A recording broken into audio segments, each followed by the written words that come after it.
Au Mali, le rôle du capitaine Sanogo dans la transition politique se précise. L'ancien chef des putschistes a été placé à la tête d'un comité de réforme de l'armée. La cérémonie s'est déroulée à la présidence. Officiellement, ce comité n'a aucune vocation politique. Gervais Nietzsche avec Yaya Konaté à Bamako. Entouré de sa garde rapprochée, le chef de l'ex-junte malienne se rend à la cérémonie organisée en son honneur au palais présidentiel à Bamako. Pas de doute, le capitaine Amadou Haya Sanogo savoure ce moment. C'est la première fois qu'il sort véritablement de l'ombre depuis le début de l'opération française Serval, visant à chasser les islamistes radicaux du Nord Mali. En présence de tous les dirigeants des institutions du pays, le chef de l'ex-junte est investi à la tête du comité de suivi de la réforme des forces de défense et de sécurité maliennes.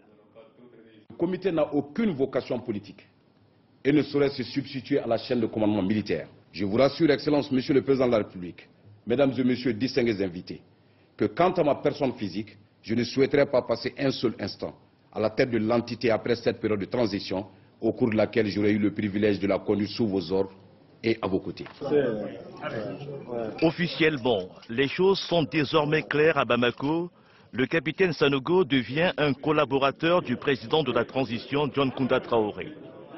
Cette fin de la confusion à la tête de l'État intervient au moment où le Mali bascule dans une guerre asymétrique.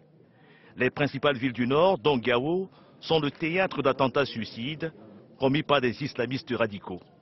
Nous le savions qu'à l'issue des opérations qui sont en train de se mener actuellement sur le terrain, qui sont des opérations, j'allais dire, militaires, allaient succéder ce à quoi on commence à assister en ce moment. Ce sont les méthodes utilisées par ces terroristes. Et nous savons que de toute façon, c'est par là qu'ils vont finir. Mais soyez assurés que nous allons nettoyer le terrain. Pour contrer la menace terroriste, la mission internationale de soutien pour le Mali sollicite l'aide de la population.